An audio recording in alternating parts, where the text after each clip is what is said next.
मालिकांची दुनिया या चॅनलमध्ये तुमचे स्वागत आहे. घरोघरी मातीच्या चुली या मालिकेमध्ये आज आपण बघणार आहोत की ऋषिकेश मात्र ओवीचं डोकं आपल्या मांडीवर ठेवून तिला झोपी घालवत असतो. तेवढ्यात मात्र तिथे जानकी येते आणि ती पाणी ठेवते. त्यानंतर ती ऋषिकेशला म्हणते, "इथे पाणी ठेवलं आहे, त्यावर आता ती सुद्धा बसून घेते." तेवढ्यात ऋषिकेश म्हणतो, "आज मला खरंच खूप आनंद वाटला. आपली ओवी किती खुश होती ना. तिला दिवाळी खूप आवडते आणि आज खरंच तिला आनंदात बघून मला फारच बरं वाटलं." तेव्हा मात्र आता जानकी नाराज असते आणि ती म्हणते, "खरं तर तुम्ही आज बाप म्हणून जिंकलात, पण तुम्ही एक मुलगा आणि भाऊ म्हणून सुद्धा जिंकायला हवं होतं, असं नाही का वाटत तुम्हाला?" मग हे म्हटल्यावर मात्र आता ऋषिकेशला राग येतो आणि तो म्हणतो, "मला नाही वाटत मी काही चुकलेलो आहे." त्यावर मात्र जानकी म्हणते, "हे बघा, मला मान्य आहे तुमच्या मनामध्ये खूप राग आहे आणि तो तुम्ही बाहेरही काढा, मी नाही म्हणणार नाही. परंतु ओवीसमोर तुम्ही हे बोलायला नको होतं. अजूनही ती आपल्या फॅमिलीमध्ये असलेल्या सगळ्या मेंबर्सची चित्र काढते, ती कागदावर रंगवते आणि तुम्ही तिच्यासमोर असं बोलता आहे. अहो, तिच्या मनाचा तरी विचार करा. तिच्या मनाचा आणि तिच्या कागदाचाही आपल्याला विचार करायलाच हवा, कारण की आपण जे बोलतो वागतो ते त्या दोन्हीवर दिसणार आहे, असं ती त्याला समजावत असते. तेव्हा मात्र ऋषिकेशला जानकीचं म्हणणं पटत नाही. आता मात्र ओवी झोपी गेलेली असते म्हणून तो तिचं डोकं उशीवर ठेवतो आणि जानकीच्या बाजूला जाऊन बसतो. त्यानंतर मात्र तो तिला समजावतो, "हे बघ जानकी, मला सगळं मान्य आहे, पण मला जानकी व्हायचं नाहीये. मी ऋषिकेशच आहे. आणि खरं तर काय चूक होती गं तुझी? पण तरीसुद्धा नानांनी तुझ्यावर आरोप केले. का केले? सगळं तर तू सगळ्यांशी चांगलं वागायची, तरीसुद्धा ते तुझ्याशी असं वागले ना, हेच मला नको आहे."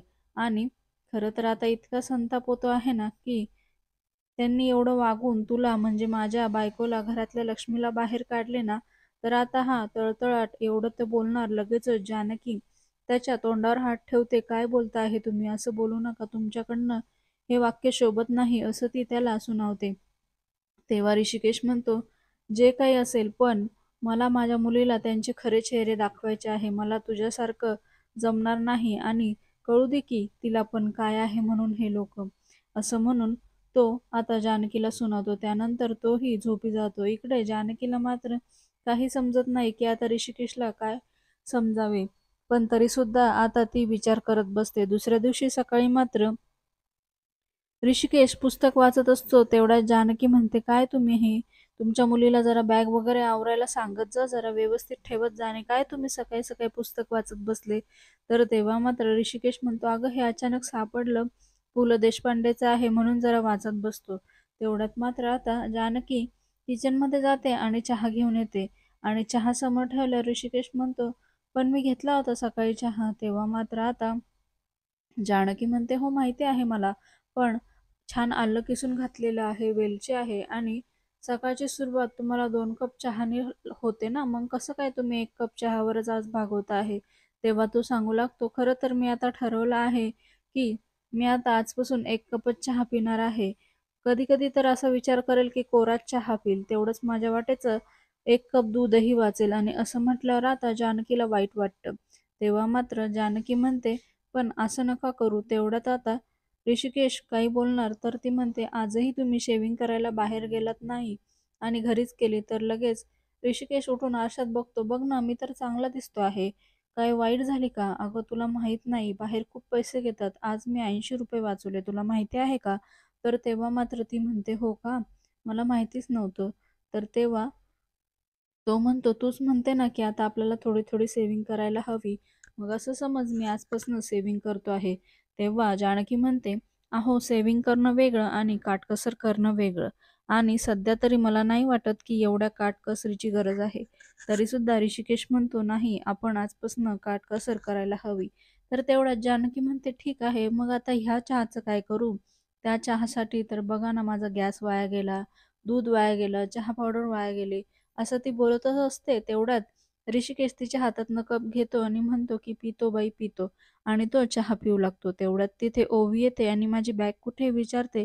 तेव्हा जानकी म्हणते, "ते बघ जागेवर आहे, मी ठेवली आहे भरून."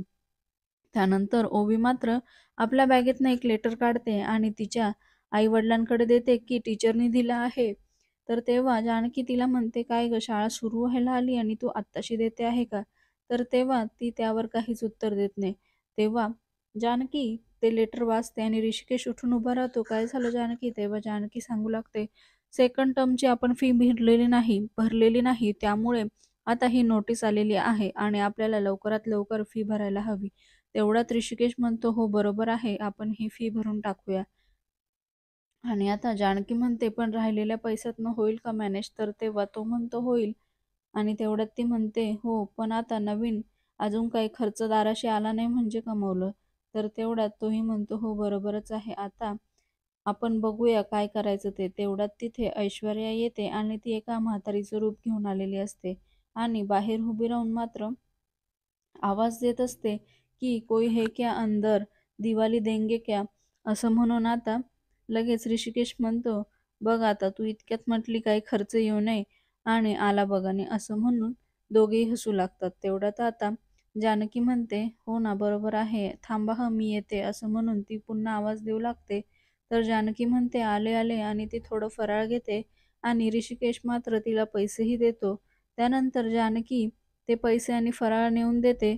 तेवढ्यात मात्र "तुम्हाला अजून काही हवं आहे का?" तर ती म्हणते, "नको, मला काही नको. बेटा मुझे और घर जाना है, तो मैं क्या इधर ये सब सामान रखूँ क्या? क्या है ना मेरे पीठ में दर्द है, तो मैं सब ये के लेके नहीं चल सकती." तर मात्र जानकी तिला म्हणते, "हो, हरकत नाही, तुम्ही ठेवा इथे." आणि तेवढ्यात ऋषिकेश आवाज देतो म्हणून ती आत निघून जाते आणि ऐश्वर्या मात्र तिचं सगळं सामान तिथं ठेवते आणि जानकी आत गेल्यावर आता ऋषिकेश म्हणतो, "हे बघ, हे घे पैसे. आता आपण तिच्या शाळेची फी पण भरून टाकूया आणि यातले 5,000 सुद्धा काढून ठेव. खरं तर महिन्याला 5,000 चालवणं जरा अवघड आहे, पण आता आपण थोडंसं ॲडजस्ट करूया." तर तेव्हा जानकी म्हणते, "काही हरकत नाही." आणि इकडे ऐश्वर्या मात्र तिने आणलेल्या मिठाईच्या बॉक्समध्ये जे काही फटाके असतात, ते आता मात्र ती लावण्यासाठी घेते. इकडे मात्र जानकी आणि ऋषिकेश एकमेकांसोबत बोलत असतात, की आता पुढे काय करायचं? आता काही ना काही हालचाल करावी लागेल. तेव्हा मात्र ऋषिकेश म्हणतो, की "बघूया आता सयाजीरावांची सगळी ही धमकी जिंकते, की माझी जिद्द जिंकते हे आता आपण लवकरच बघूया."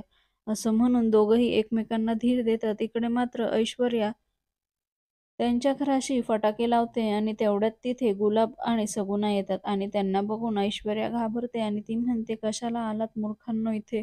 उगाचच मरताल आणि जा इथनं." असं सांगत असते. परंतु आता ते दोघं तिथेच उभे राहतात आणि जानकी आणि ऋषिकेश बाहेर येतात. तेव्हा मात्र "तू पहिल्यांदाच आले आहे म्हणून थांब जरा, तुझं स्वागत व्हायला हवं." म्हणून ती आत जाते आणि तेवढ्यात गुलाबही तिला ओरडतो, "काय गं, तुला काही अक्कल आहे का? काय पण बोलत असते."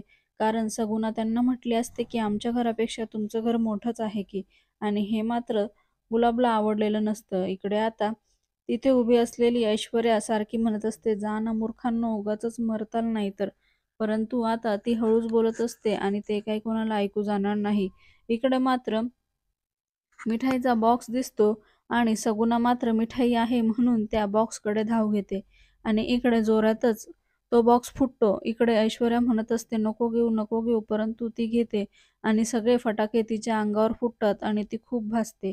तेवढ्यात आवाज झाल्यामुळे सगळेजण बाहेर धावत येतात आणि इकडे जानकी तिच्या अंगावर ब्लँकेट टाकून ती आग विझवते, परंतु ती बेशुद्ध होऊन जाते आणि हा सगळा प्रकार बघून ऐश्वर्या घाबरून तिथे पळते आणि दुसरीकडे सगुणाला घेऊन सगळेजण हॉस्पिटलमध्ये पोहोचतात. गुलाब मात्र तिथे डॉक्टरांचे हात जोडू लागतो, की "माझ्या बायकोला वाचवा." तेव्हा डॉक्टर म्हणतात, "ठीक आहे, मी सगळे टेस्ट करून बघतो आणि नंतर सांगतो." तेव्हा आता गुलाबला मात्र ऋषिकेश धीर देतो, परंतु गुलाब आता खूपच टेन्शनमध्ये आलेला असतो आणि तो खूपच रडू लागतो. तेव्हा मात्र आता जानकीला ती म्हातारी कोण होती आणि त्यावर लगेच तिला संशय येऊ लागतो, की नक्कीच हे तिने केलेलं असेल. कारण फराळीच्या बॉक्समध्ये कसे काय फटाके असू शकतात, असा मात्र विचार तिला आलेला असतो. पुढील भागात आपण बघणार आहोत, की जानकी डॉक्टरांना विचारते, की काय झालं आहे? ती बरी होईल ना? तर तेव्हा डॉक्टर म्हणतात, "खरं तर तिची सर्जरी करावी लागेल." तर तेव्हा गुलाब विचारतो, की "किती खर्च येईल?" तेव्हा डॉक्टर सांगतात, ₹50,000. आणि आता त्यावर ऋषिकेश मात्र सगळे पैसे तिथे भरतो आणि तेव्हा गुलाब सगुणाला सांगतो, की ओवीच्या शाळेमध्ये भरायची असलेली फी त्याचे पैसे आता दादा-वहिनींनी तुझ्या ऑपरेशनसाठी भरलेले आहे आणि त्यामुळे आता सगुणाच्या डोळ्यामध्ये पाणी येतं आणि तिला ऋषिकेश आणि जानकीची खरी किंमत कळते आणि आता तिला पश्चाताप होत असतो. दुसरीकडे ऋषिकेश जानकी काळजी करू नको असं तिला तिथून खुणवत असतात. त्यानंतर मात्र ते हॉस्पिटलच्या बाहेर पडतात आणि आता जानकी ऋषिकेशला म्हणते, "सॉरी, माझ्यामुळे आज तुम्हाला असं सगळं करावं लागलं. माझ्या एका शब्दावर तुम्ही पैसे भरले." तर त्यावर ऋषिकेश म्हणतो, "त्यात सॉरी काय? जे खरं गरजेचं होतं तेच मी केलं." आणि तेव्हा आता जानकी म्हणते, "मग आपण पुढे काय करायचं?" तर ऋषिकेश म्हणतो, "आता पुन्हा हरायचं नाही आणि तेच करायचं आणि पुन्हा लढायचं. तू आहे ना माझ्यासोबत?" तर तेव्हा जानकी त्याच्या हातात हात देते आणि "कायम तुमच्या सोबत आहे" असं म्हणून दोघेही पुन्हा जिद्दीने पुढे निघतात. मालिकेच्या अशाच नवनवीन भागांसाठी आपल्या चॅनलला नक्की लाईक करा, शेअर करा, सबस्क्राईब करा.